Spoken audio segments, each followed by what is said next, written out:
এটা হলো আমাদের 1 কেজি চিংড়ি মাছ নিয়েছি, একদম বেশি বড় সাইজ না, ছোট সাইজও না, মাঝারি ধরনের 1 কেজি চিংড়ি মাছ। এটা দেখো একদম ধুয়ে ভালো করে পরিষ্কার করে নিয়েছি। আর ওর জন্য আমি মশলা রেডি করেছি। আজকে করব আমি চিংড়ি ভুনা। দেখো এটা পুরো 250 গ্রাম পেঁয়াজ আছে, একদম এরকম বড় বড় সাইজের 6 পিস পেঁয়াজ হয়েছে, 250 গ্রাম। আমি এটা ছোট ছোট করে কেটে নিয়েছি। আর এই ব্লেন্ডারে আমি দিয়ে নিচ্ছি বেশ খানিকটা, এতটা মতো, মশলাটা একটু বেশি দিতে হবে। আমি এটা দিয়ে দিচ্ছি রসুন, পুরো একদম গোটা রসুন, যেটা দুটো কোয়া রসুন পুরো ছাড়িয়ে নিয়েছিলাম। আর এটা হলো আদা, বেশ 50 গ্রামের মতো আদা দিয়ে নিলাম। আর এতে আমি লঙ্কা দিচ্ছি 3টে, 4এ 7টা, 10-12টা লঙ্কা দিয়ে নিলাম, শুকনো লঙ্কা এটা।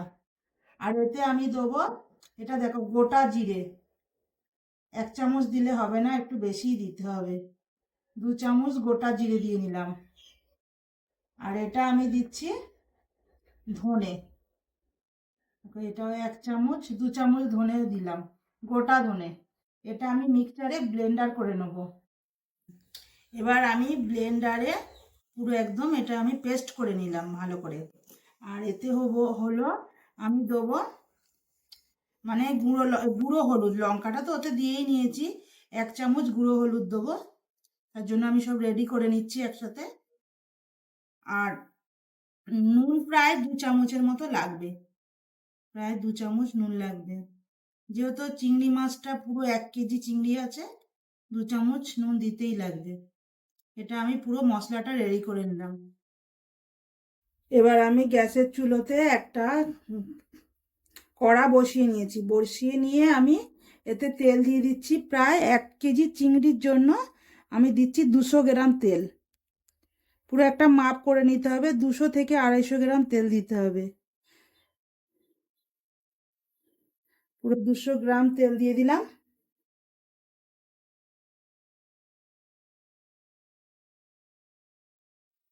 এবার তেলটা গরম হয়ে গেছে, তেলটা গরম হয়ে গেলে চারিদিকে কড়ায় তেলটাই লাগিয়ে নিতে হবে, যাতে পেঁয়াজ দিই বা কোনো মশলা দিই যাতে লেগে না যায়। এভাবে আমি তেলটা নাড়িয়ে নিলাম। আর যে পেঁয়াজটা কুচিয়ে রেখেছিলাম, তোমাদের প্রথমেই বলেছি যে আমি 250 গ্রাম পেঁয়াজ কুচিয়ে রেখেছি, ওটা আমি আস্তে করে তেলের ওপরে ঢেলে দিলাম।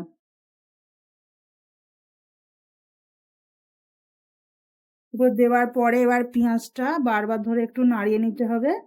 আর একটু যেগুলো কাটার পরে একটু মানে এগুলো আটকে আটকে থাকে, এরকম ছাড়িয়ে দিতে হবে পেঁয়াজটা। পেঁয়াজটা এবার বারবার ধরে নেড়ে নিচ্ছি আমি। পেঁয়াজটা দেখো খুব মানে একদম একটু হালকা লালচে ভাব এসে গেছে, এই ঘন ঘন করে নাড়ছি বারবার আমি। এবার পেঁয়াজটা কিন্তু লাল হয়ে গেছে, দেখছো একদম বাদামি কালার হয়ে এসেছে।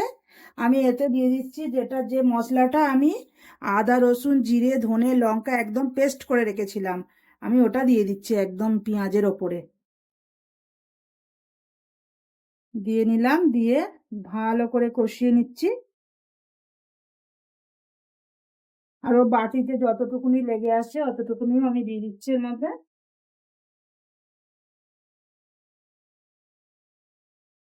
দিয়ে কষিয়ে নিতে হবে খুব ভালো করে,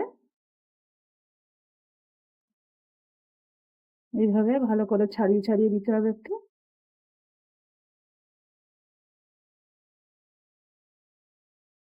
এবার মশলাটা খুব ভালো করে কিন্তু আমি কষে নিচ্ছি, খুব ভালো করে কষতে হবে। আমি কিন্তু বারবার বলছি যে মশলা না কষলে, মশলার কিন্তু গন্ধটা থেকে গেলে কিন্তু চিংড়ি ভুনাটা কিন্তু একদমই ভালো লাগবে না। খুব ভালো করে আমি এর জন্য কষে নিয়েছি। আর এর মধ্যে দিচ্ছি আমি একটু সামান্য জল, মিক্সচারটা ধুয়ে সামান্য একটু জল দিচ্ছি। জলটা দিয়ে আবার নাড়িয়ে নিচ্ছি একটু। আর যে মশলাটা বলতে আমি যেটা হলুদ গুঁড়োটা দেখিয়েছিলাম যে আমি হলুদ গুঁড়ো দেবো, ওটা দেওয়া ছিল না, ওটা আমি দিয়ে নিচ্ছি এর মধ্যে। আর নুনটাও আমি দিয়ে নিচ্ছি, 2 চামচ নুন দিয়ে দিলাম। দিয়ে আবার আমি নাড়িয়ে নিচ্ছি খুব ভালো করে।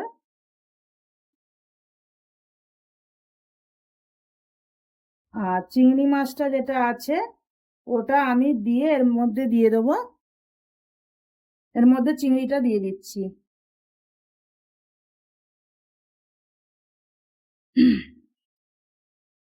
দিয়ে নিলাম, দিয়ে চিংড়িটা দিয়ে নাড়াচ্ছি খুব।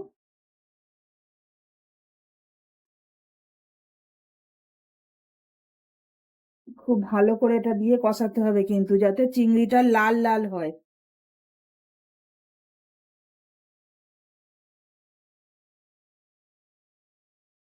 এবার আমি আবার একটু নেড়ে নেবো, যাতে মশলাটা পুড়ে না যায়, এই জন্য একটু নাড়তে হবে। দেখো চিংড়িটা দেওয়ার পরে কিন্তু একটু জল বেরিয়েছে,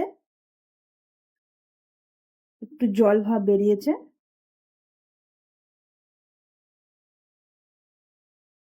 চিংড়ি ভুনা মানেই একটু বেশি কষতে হবে, আর বেশি মশলাও একটু বেশি, আর তেল মশলা একটু বেশিই লাগে। খুব কষতে হয় এটা, যাতে একদম চিংড়িটা মশলার ওপরে লাল লাল হয়ে যায়। এই জন্য আমি খুব ভালো করে কষে নিচ্ছি এটা।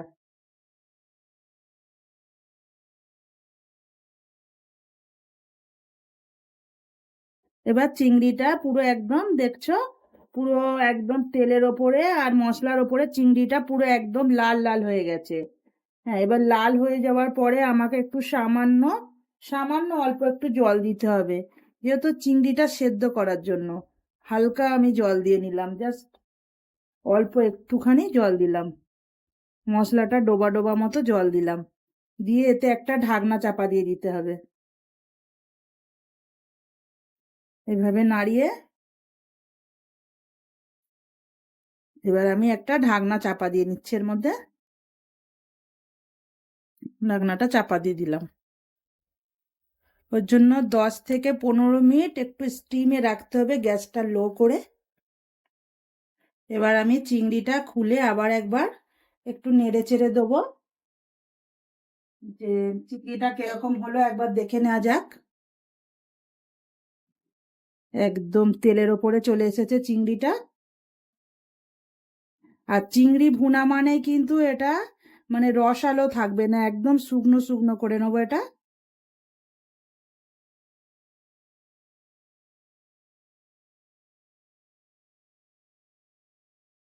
এবার চিংড়ি ভুনাটা প্রায় রেডি হয়ে গেছে আমার। দেখো একদম কত সুন্দর হয়েছে। এইভাবে পুরো একদম ঘন ঘন করে নিতে হবে, চিংড়িতে কিন্তু কোনো ঝোল থাকলে মোটেই ভালো লাগবে না। চিংড়ি ভুনা মানেই মশলা একটু বেশি, আর এইভাবে করে নিতে হবে এটা। চিংড়ি ভুনাটা পুরো রেডি হয়ে গেছে, এবার আমি পরিবেশন করব। এর জন্য আমি একটা প্লেটে ঢেলে নিচ্ছি। চিংড়িটা পুরো একদম পুরো রেডি হয়ে গেছে। আর কেমন লাগলো বন্ধুরা আমায় কমেন্ট করবে, হ্যাঁ।